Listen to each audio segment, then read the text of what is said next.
centímetros.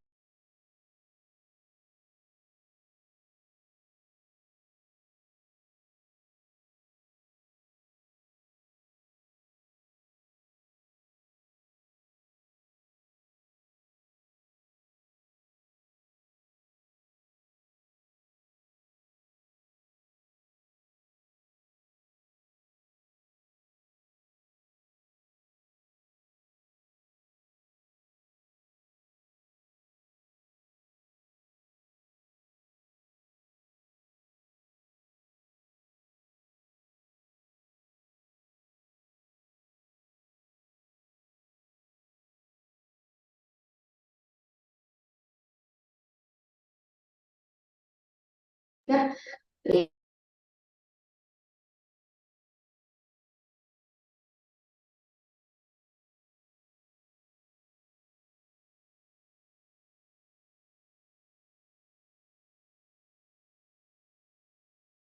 Tratamos estas conchillas que se llaman nubulanas permeadas. Y nos estaba escuchando, no sé, pero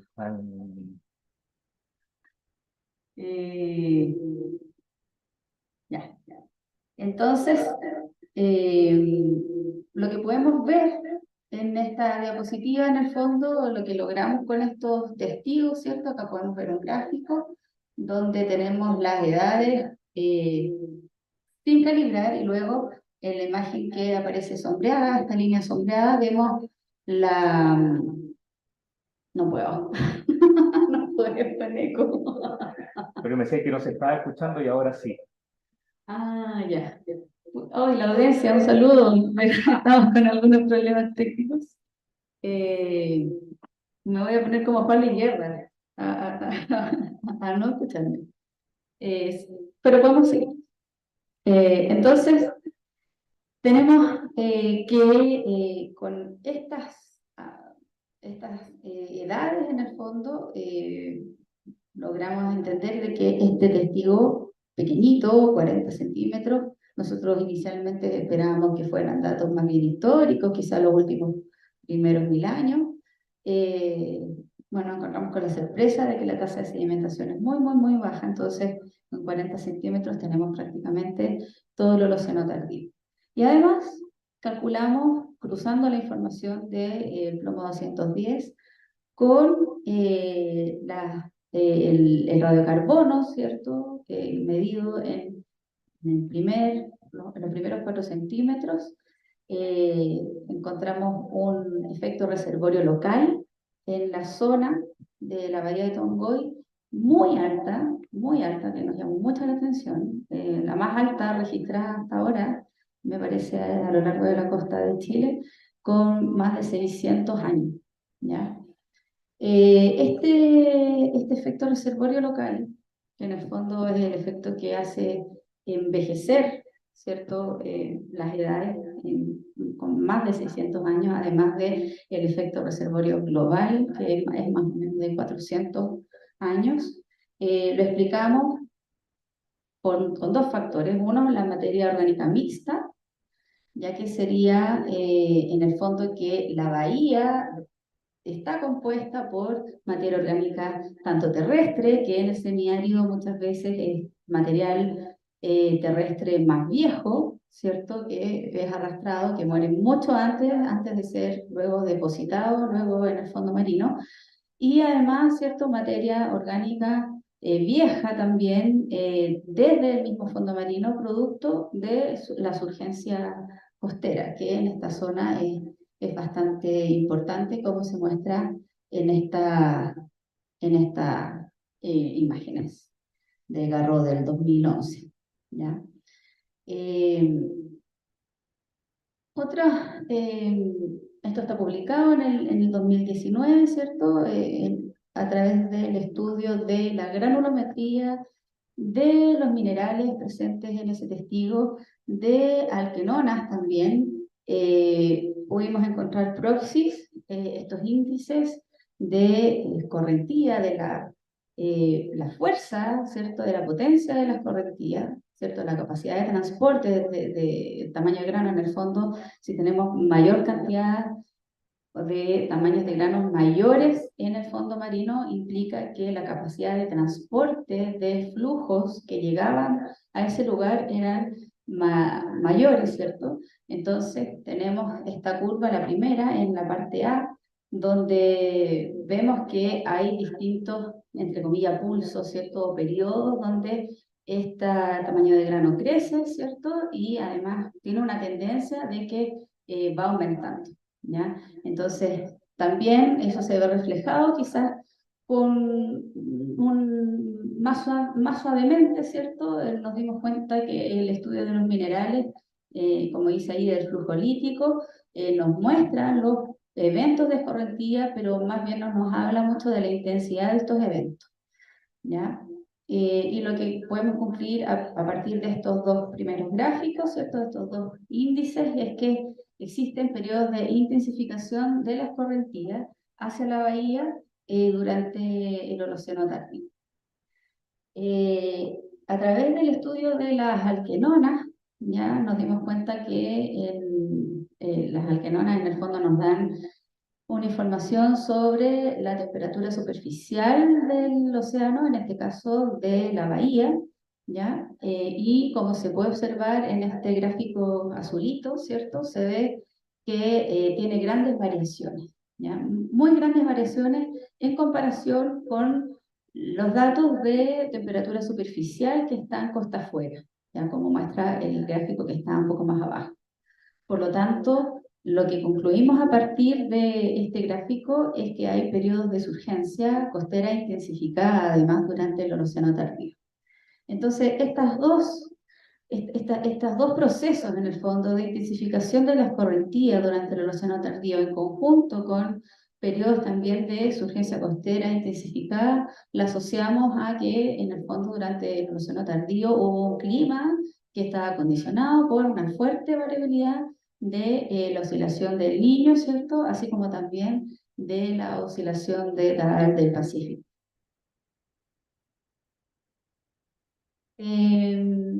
También hicimos una proyección utilizando datos históricos de la zona, de la región, en este caso con datos de precipitación de La Serena. En el fondo, quisimos proyectar lo que ocurriría hacia finales del siglo XXI. Entonces, vemos que eh, entre 1869 y 2012, este es el registro más amplio, La Serena tiene el registro más amplio de precipitaciones en la zona, ¿cierto? Desde 1869, y muestra entonces que ha habido un 4% de decrecimiento por década de las precipitaciones totales. Y utilizando modelos de climáticos, de simulación climática en el fondo, como el CMIP5, vemos que la proyección utilizando estos datos de precipitación local, ¿cierto? Y utilizando todos los datos físicos que en el fondo están dentro de este modelo acoplado, ¿cierto?, de simulación, muestra que en el fondo hacia el 2100 la tendencia seguiría en el fondo a la desertificación, es decir, cada vez menos lluvias totales, ¿cierto?, de crecimiento, ¿ya? Con un 3% de crecimiento por década, ya lo que implicaría un 15 a un 30% de decrecimiento de la precipitación de hoy en día hacia finales del siglo XXI. Pero nosotros sabemos en el fondo que la desertificación ocurre, pero las lluvias extremas siguen ocurriendo, es lo que se ha vivido, ¿cierto? Y lo que hemos presenciado durante el año 2015, durante el año 2017, ¿cierto? Y lo que proyecta también este modelo, en el fondo, es que efectivamente, como muestra la rayita roja, ¿cierto? En este gráfico de cajas, muestra que la precipitación anual, ¿cierto?, disminuye en promedio, pero sin embargo el percentil 99, es decir, estos días de precipitación con mayor caída de agua va a ir en aumento. En el fondo, entonces lo que proyectamos, ¿cierto?, y lo que está publicado es que tenemos una desertificación junto con una intensificación de las lluvias hacia finales del siglo. Yéndonos a los testigos cortos, que este ya es un trabajo que está en progreso.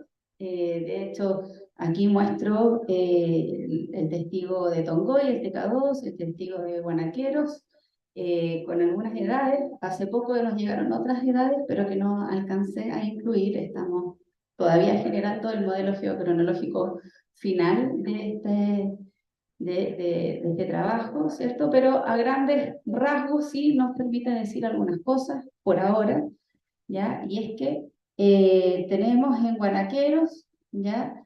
Una edad en la base de prácticamente 9.000, ¿cierto? De inicios, casi de inicios del Holoceno, ¿ya? La parte que conforma la base de Guanaqueros de este testigo prácticamente son coquinas, ¿ya? Lo que nos indica en el fondo que esta parte estaba en algún momento entre los 9.000, ¿cierto? Y los 7.000 años, estaba prácticamente en la zona de costa, ¿cierto? Donde están prácticamente golpeando las olas, ¿cierto? Y luego ocurre, luego de los 7.000 años, ¿cierto? O la profundización de la bahía, ¿cierto? Y nos encontramos en un ambiente más profundo, con sedimentos más finos, con otras estructuras. Este es el modelo geocronológico que estamos preparando por ahora, ¿cierto?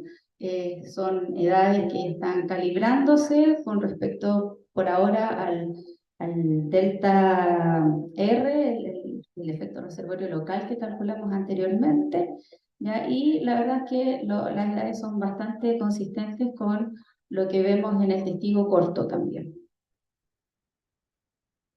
¿ya? Y también hicimos trabajo de análisis del tamaño de grano y de los minerales, ¿ya? Y como pueden ver, ¿cierto? La intensidad de la escorrentía está definida en el fondo por el tamaño de grano, es bien coherente con los cambios que se observan en el testigo corto, y se observa que hay una intensificación de lluvias torrenciales a partir más o menos de los 5.000 años calibrados desde el presente, ¿ya? Entonces, en Guanaquero sería, en el fondo, tendremos el testigo más largo, ¿cierto? Donde en este sector, bueno, aquí se ve la flechita, ¿cierto? Vemos el aumento del nivel del mar. En el fondo, esta es una zona que estaba primero alojada bien superficial, ¿cierto? Cerca de la línea de costa, y luego vemos este cambio, ¿cierto? Donde vemos sedimentos más finos, ¿cierto? Y luego la inyección de sedimentos más gruesos, ¿cierto? Hacia la bahía.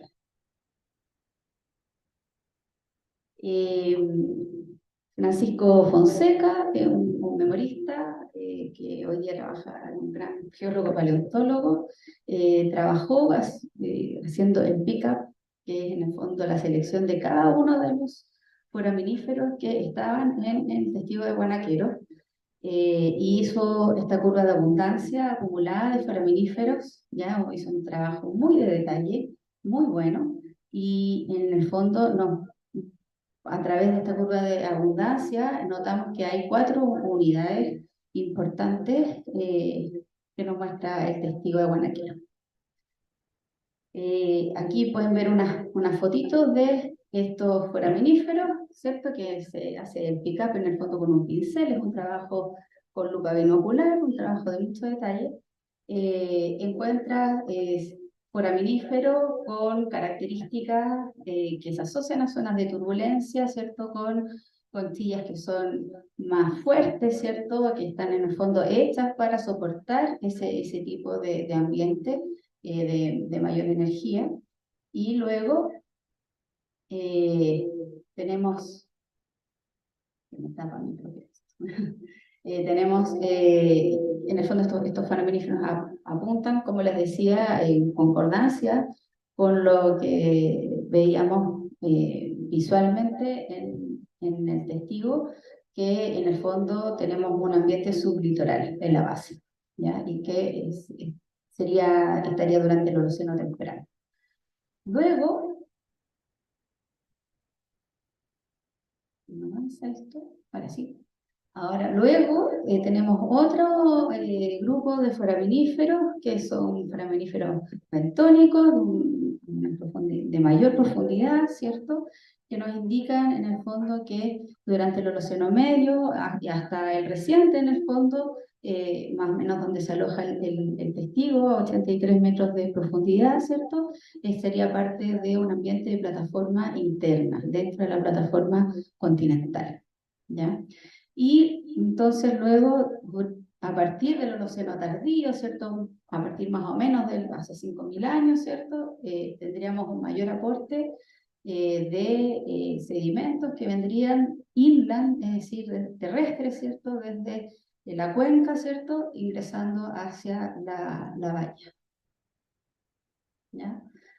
Entonces, teniendo esta figura, en el fondo, esta evolución, ¿cierto? También a través de los foraminíferos, además de indicar, ¿cierto?, que hay una zona que es más somera versus otra más, más profunda, ¿cierto? Vemos que también hay cambios en las condiciones oceanográficas, químicas, ¿cierto?, dentro del agua.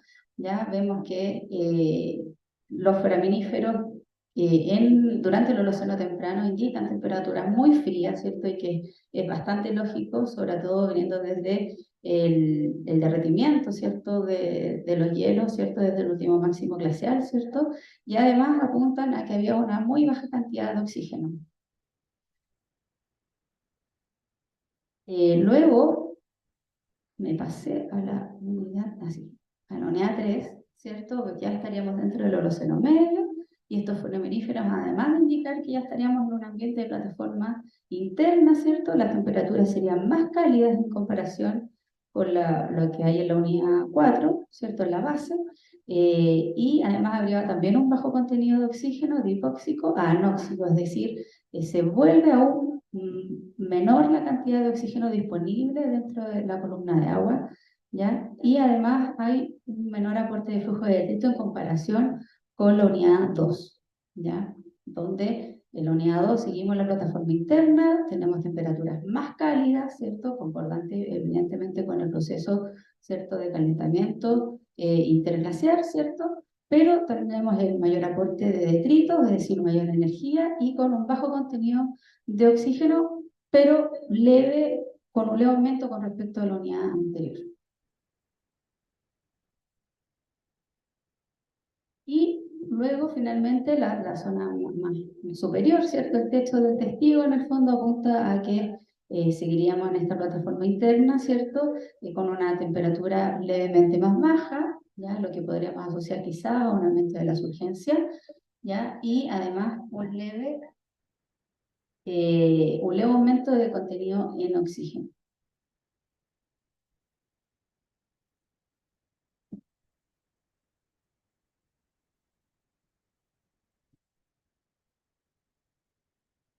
Entonces, bueno, lo que les estaba mostrando recién es el trabajo que tiene que ver con geomorfología, pero claramente bastante más sedimentológico, ¿ya? Entonces empezamos a tratar de irnos más hacia a la costa, ¿cierto? A tierra y a tratar de ir develando más acerca del Holoceno, ¿cierto? Más acerca de la evolución geológica del Holoceno en esta zona, ¿ya?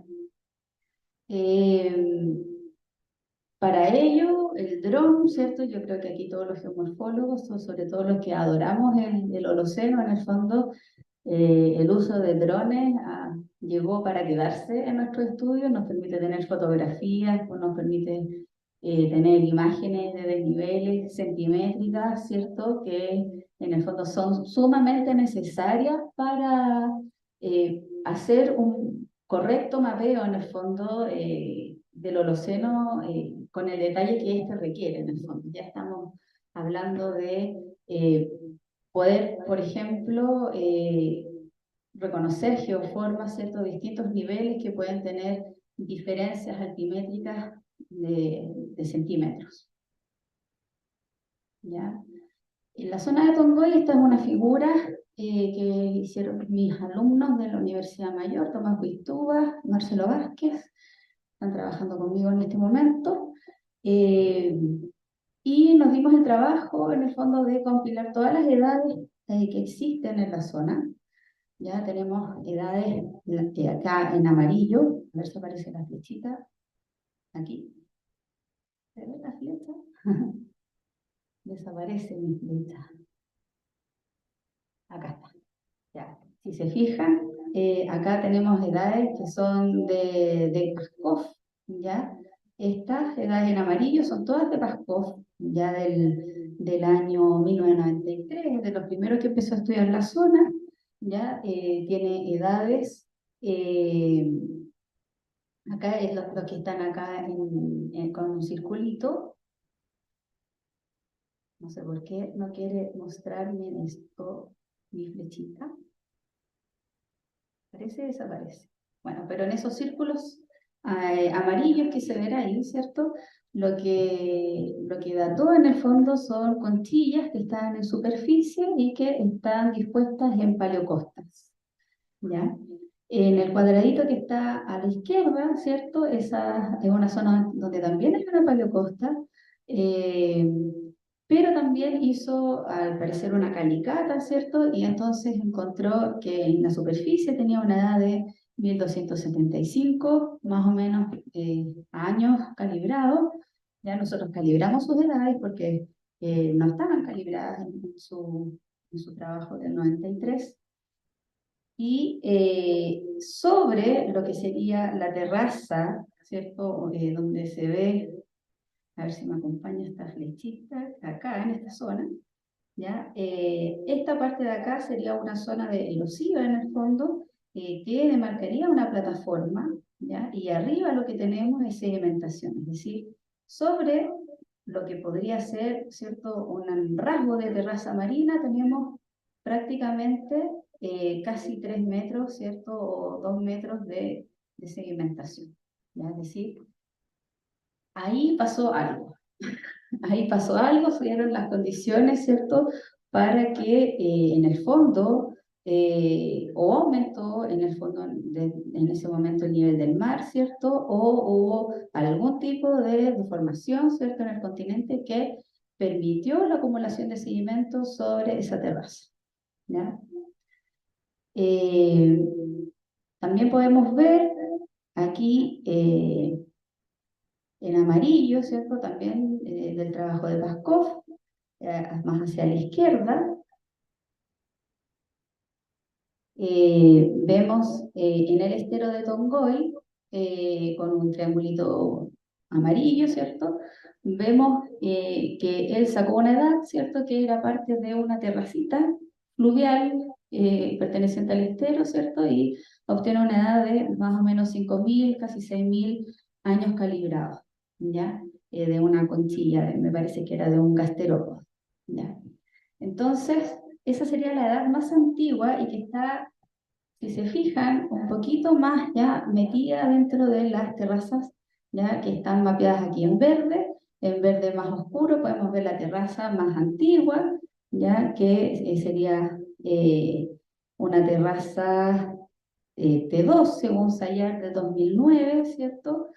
eh, Estas terrazas no tienen edades prácticamente, las edades que tiene Sayar están en el lado de Tongoy, ¿cierto? Y se pueden ver, o sea, en Altos de Talinay, ¿cierto? Que se pueden ver en rojo más o menos, en colores rosados, en el fondo, hacia el oeste de la foto, ¿ya? Y podemos ver que estas edades corresponden más o menos a 200, 100, ¿cierto? 1000 años, ¿cierto? Y siendo la zona más, la T5, en el lado de Tongoy, la terraza más baja, ya que estaría como a unos 6 metros por sobre el nivel del mar en la zona de Altos de Talinay, tiene una datación de 11.000 años, pero que ellos interpretan que esa edad debería haber sido de unos 6.000 años, debido a que hace 6.000 años ya el nivel de la costa ya estaría establecida en el fondo, ¿ya? Nosotros usamos la edad que en el fondo arroja el cosmogénico, porque la verdad es que queremos no dar por sentado todos los procesos que han ocurrido durante el Holoceno y entonces empezar de alguna manera de cero con estas interpretaciones. También podemos ver como un puntito azul, ¿ya? No sé por qué me aparece y dice para hacer la flecha, perdona a toda la audiencia. Pero en un puntito azul, ¿cierto? En la desembocadura del humedal Pachinko, ¿ya? Es un trabajo de unos alemanes, ya de May et al, del 2013. Ellos estudiaron, ¿cierto? Sacaron testigos en el fondo de estas terracitas que se pueden observar en la desembocadura del humedal Pachinko, y obtuvieron edades de 300, ya de 100, de 900, prácticamente 900 o máximo 1000 años, ¿cierto? Edad calibrada, ¿ya? Eh, y luego, muy cerquita, tenemos las edades de Araya, ya un trabajo publicado en el 2022, donde ellos sacaron un testigo ya bajo el agua, en el fondo, donde reconocieron, al parecer, un depósito tsunamigénico, ya que sería lo que estaría en la base, en el fondo, y en el fondo estarían aportando con un registro de un gran evento, ¿cierto?, de tsunamigénico que habría afectado a la costa, ¿ya? Y en color calipso, hacia el estero Tongoy, podemos ver el trabajo de Gabriel Easton y colaboradores, también un artículo publicado en el 2022, donde mirando, ¿cierto?, estudiando estas terrazas fluviales asociadas al estero Tongoy, ¿cierto?, que se emboca en la playa Socos, en el fondo también reconocieron al parecer, distintos tsunamis, ¿cierto?, que habrían ocurrido, ¿cierto?, durante el final del Holoceno tardío, ¿ya? Entonces, ¿qué es lo que nosotros estamos tratando de hacer en el fondo? Que queremos tratar de reconstruir esta evolución geomorfológica más detallada del Holoceno a partir del estudio de los humedales y sus terrazas, ¿ya? Si tenemos edades en el fondo que corresponden en la costa, ¿cierto?, a finales del Holoceno tardío, ya con una, por ejemplo, como se ve en lo de Pskov, con una terraza o una zona erosionada, ¿cierto?, probablemente por el oleaje, ¿cierto? Uno podría pensar, ¿cierto?, que tenemos una terraza que podría estar quizás, o sea, que necesariamente es más vieja que los 2000 años, ¿cierto? Y luego tenemos la terraza marina, ¿cierto? La terraza marina verde, de 2 en el fondo, que tendría una edad aproximada de ya 100, 120 mil años, ya según Sayar, ya según las correlaciones que hacen con datos de Tanina. Entonces, ¿qué pasa? Desde que hay una terraza marina con ciento y tantos mil años, ¿cierto?, versus otra plataforma, ya que sería parte del Holoceno seguramente, ¿ya? ¿Y qué pasa con el humedal? ¿Ya? Eso es lo que queremos tratar de resolver, ¿ya? Estos son datos del humedal de los Litres, ya que es el humedal que está inmediatamente al lado del humedal Pachinko, que ha sido el más estudiado de todos hasta ahora, ¿ya? Y a través de las imágenes de dron, ¿cierto?, a través de la fotogrametría, pudimos reconocer, y además del trabajo de terreno por observación, reconocemos que existen distintas terrazas dentro del humedal, ¿ya? Entonces, el humedal ha existido desde antes, desde hace mucho tiempo antes, probablemente mucho antes del Holoceno tardío y mucho antes del Holoceno medio, ¿cierto? Y entonces tenemos que ha habido sedimentación y han habido procesos de abandono en el fondo, de mayor incisión dentro del humedal, ¿cierto? Que podemos relacionar, por ejemplo, a periodos de alzamiento, ¿cierto? A terremotos o a distintos otros procesos que podemos ir elucubrando al final. ¿Ya? Por ejemplo, acá vemos una zona de los litres, ¿cierto? Donde podemos ver que existen efectivamente distintas terracitas que tienen distintos niveles. Y aquí el desafío, y lo que se nos viene, en el terreno que se nos viene la próxima semana prácticamente, es sacar muestras, ¿cierto? A ver si le damos con el palo al gato, en buen chileno, ¿cierto? A ver si encontramos sedimentos en el fondo que sean de buena calidad, ¿cierto? Porque ustedes pueden ver que muchas de las terrazas están invadidas por mucha vegetación, pero sí encontramos algunas zonas donde no hay tanta vegetación, entonces es muy probable que podamos encontrar una estratigrafía que podamos interpretar, ¿ya? Y en esa estratigrafía que queremos interpretar, en el fondo pensamos que podríamos encontrar sedimentos de tsunami más antiguos, ¿cierto? Los más antiguos los han datado más o menos en esta zona en 1000 años, ¿cierto? Esperamos encontrar, ojalá, de 4000, ¿cierto? O ojalá llegar al Holoceno medio, en el fondo, y contribuir así al registro tsunamigénico de la zona y a su vez al estudio de los grandes terremotos que ha enfrentado esta región. En Pachingo también hemos reconocido distintas terrazas fluviales, ¿ya? Eh, muy bajitas, con distintas altimetrías, ¿cierto? Pero que gracias a los drones hemos podido ir avanzando en su reconocimiento, así como también el terreno. Y entonces también hemos encontrado algunos puntos que en el fondo son interesantes de ir a explorar para poder encontrar estos registros y en el fondo empezar a trabajar, ¿cierto? Con el análisis de los procesos que en el fondo han estado condicionando la evolución geológica de esa zona. Entre ellos, por supuesto, el ciclo sísmico, ¿cierto? Cómo funciona el ciclo sísmico en la zona, ¿cierto? Nosotros sabemos que si hay alzamientos, si hay subsidencia, en el fondo eso afecta y en el fondo un cambio de nivel de base, ¿cierto? Implica necesariamente que los ríos, ¿cierto? Probablemente va a cambiar su capacidad erosiva, ¿cierto? Y vamos a empezar a generar terracitas, ¿ya? Junto a este estudio de ciclo sísmico también la idea es poder encontrar tsunamis, ¿cierto? Es muy probable que encontremos algunos rasgos de tsunamis del pasado, es lo que esperamos, ¿ya? Mientras más adentro del humedal, lo que nosotros pensamos sería que es más probable encontrar sedimentos más antiguos y por lo tanto eventos de tsunamis más antiguos también, ¿ya? Entender cuáles han sido los procesos fluviales y aluviales, ¿cierto?, que han afectado la zona, ¿ya? Así como también las tormentas y marejadas, ¿ya? Es un gran desafío sedimentológico y geomorfológico también, porque es una zona en el fondo de, de borde, ¿ya? Donde interactúan muchos procesos, tanto como endógenos como exógenos, ¿ya? Este es un trabajo que está en curso, ¿ya? Los invito a ver este Instagram, ¿cierto? Esta es la fundación Proyecto Adelaida.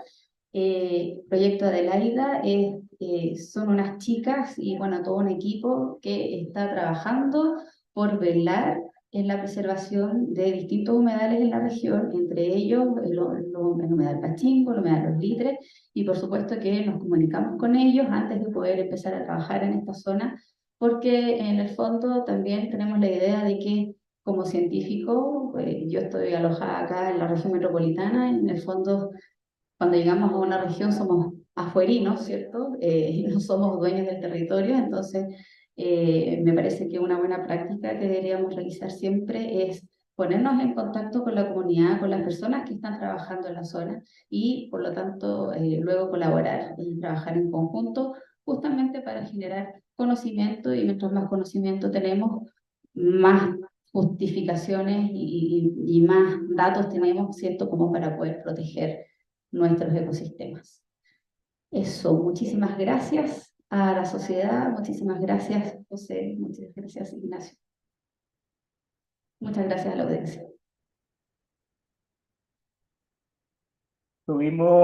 Gracias Cristina por tu presentación.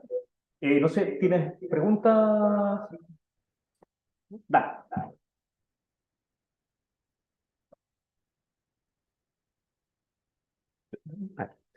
Hola Cristina, bueno, súper interesante tu trabajo, te felicito.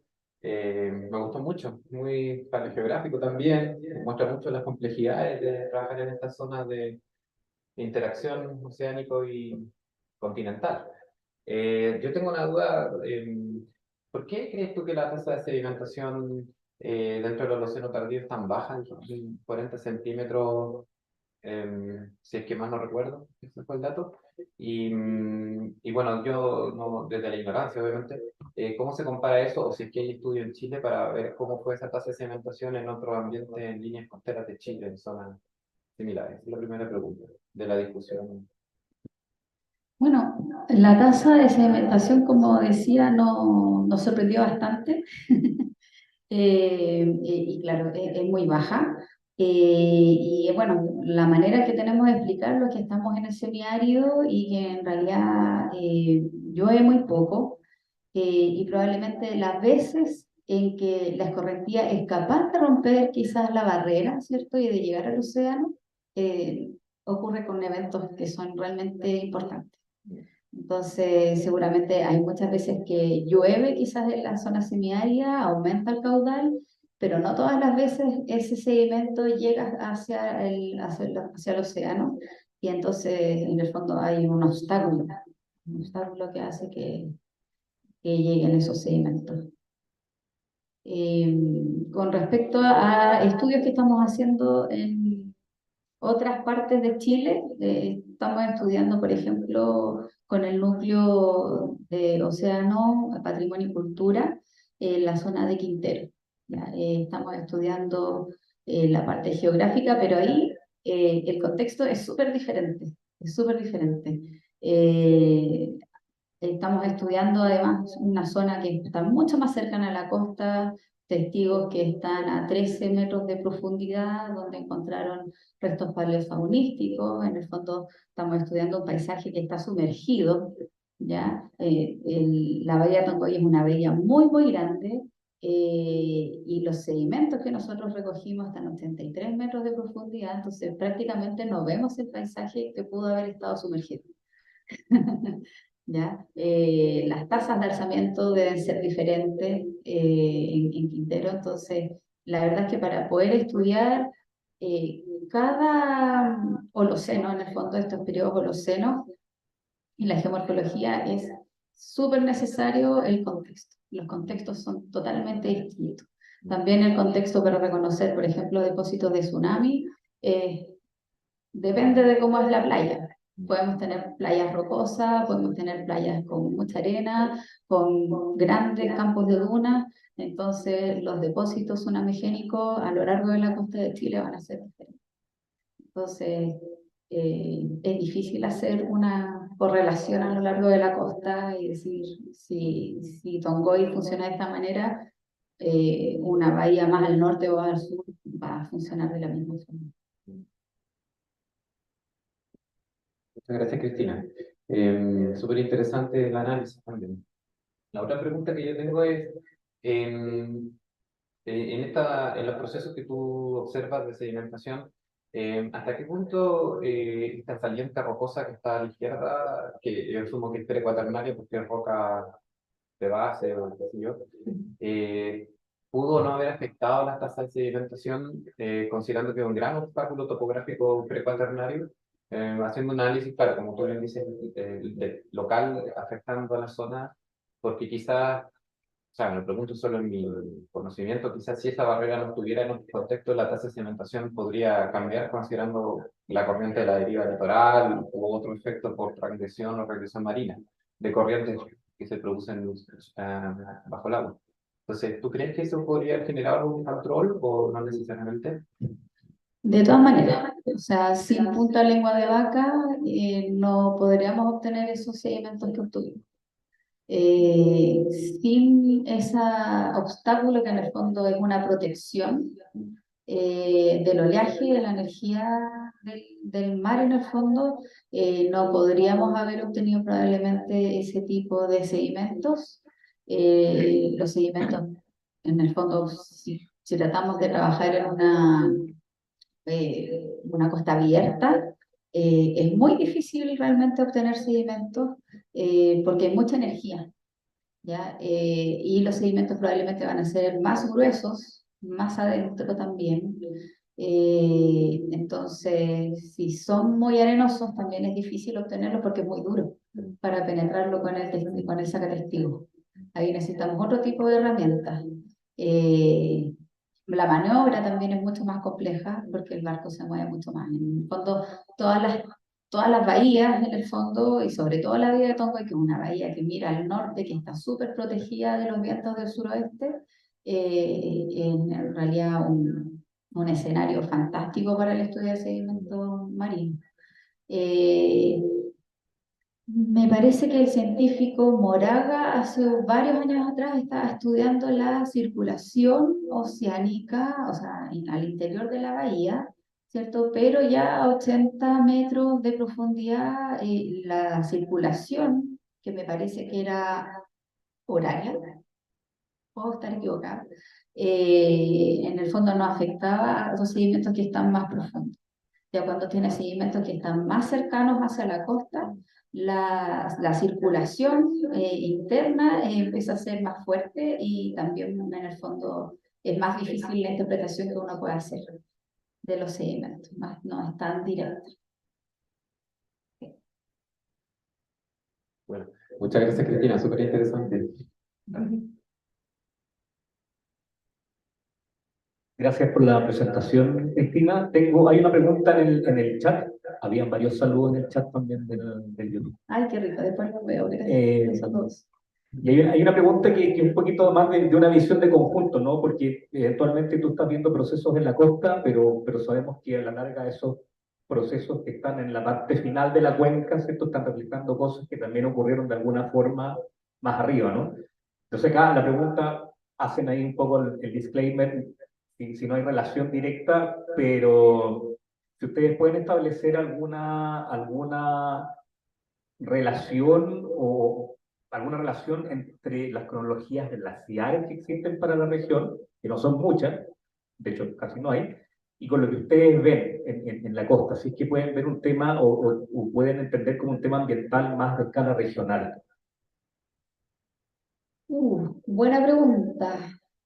Hasta ahora no hemos llegado hasta ese análisis. Eh, Recién estamos tratando de entender los procesos locales que estarían afectando a la zona. Con respecto al aporte quizás glacial, ¿cierto? Lo entiendo desde el punto de vista de el aporte de agua, ¿cierto? Que podría estar contribuyéndose de manera subterránea, quizás. Es un punto que deberíamos considerar también. Eh, sí, pero estamos empezando. Yo creo que es algo que probablemente se podría considerar. La cuenca de Tongoy es grande. Eh, no sé si hay estudios que tengan clara la relación de la escorrentía subterránea, por ejemplo, desde la cordillera hasta estas zonas, por ejemplo, cómo está conectada desde las zonas más altas.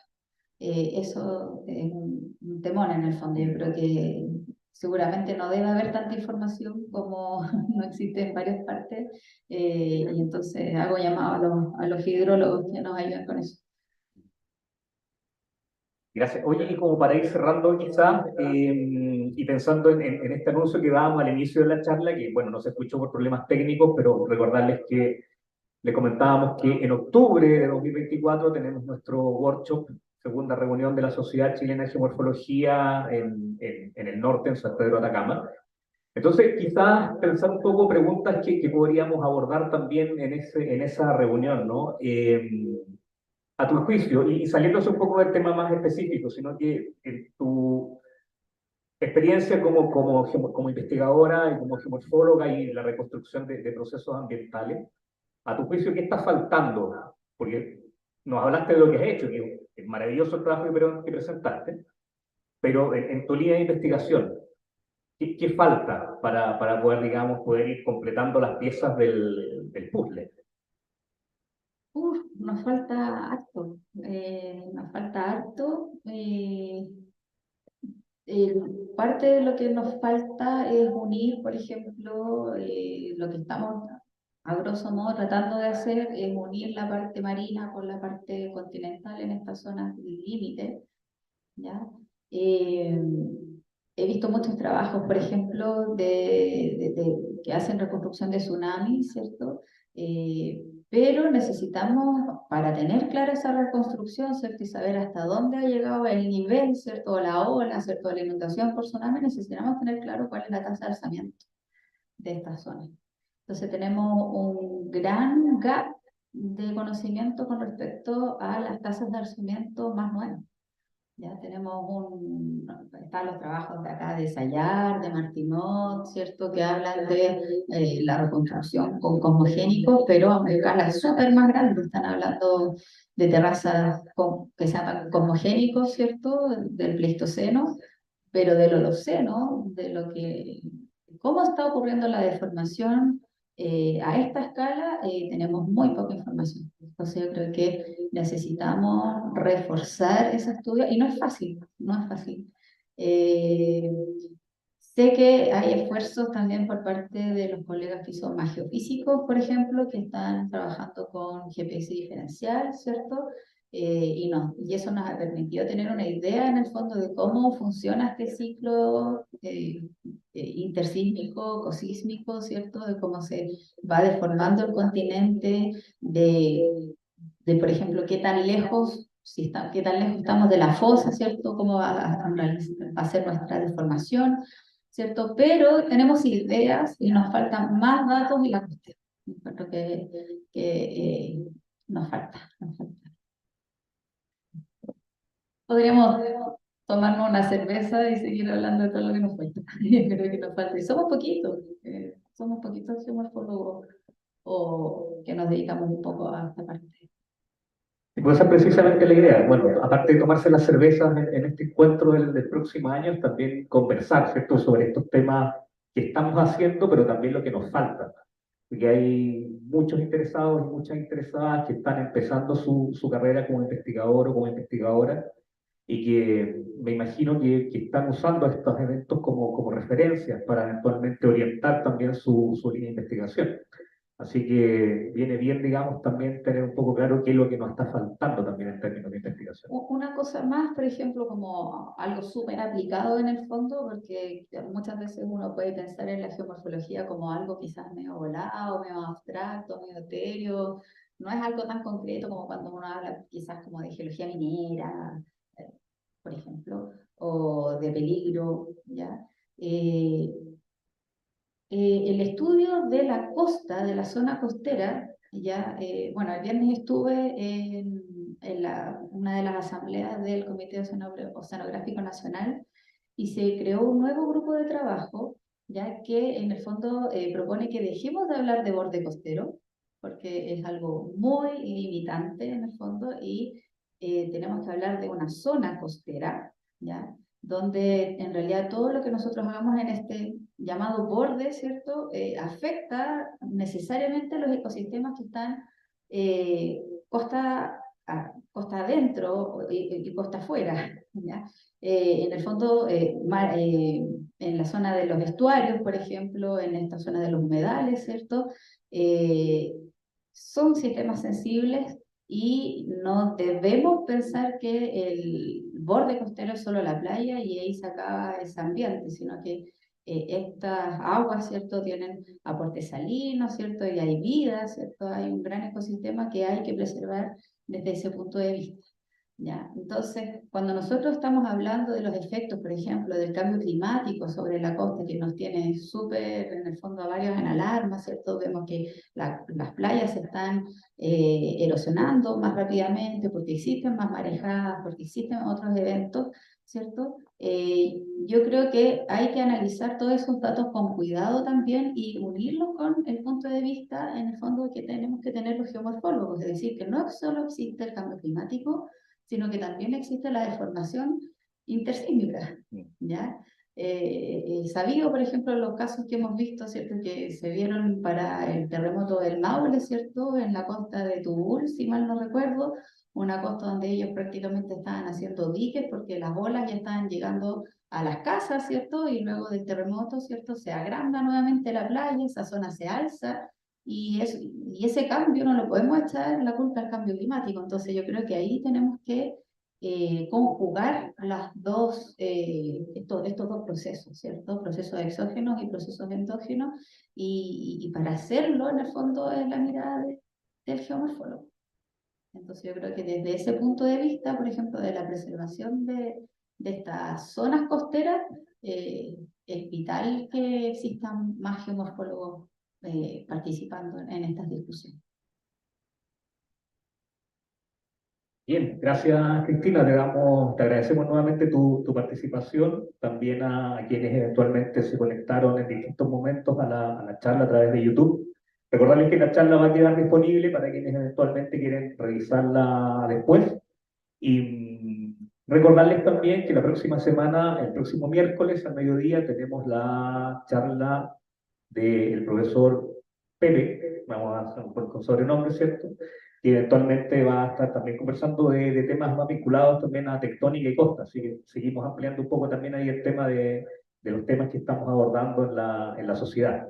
Te agradecemos nuevamente tu participación, muy interesante tu charla, ojalá podamos vernos, digamos, más seguido como comunidad y aprovechar de invitarte también de inmediato también a este encuentro que tenemos en octubre del próximo año. Me anoto. Se ve súper interesante ese workshop en un lugar alucinante además. Sí, nos vemos allá. Buenísimo, muchas gracias a todos y a todas.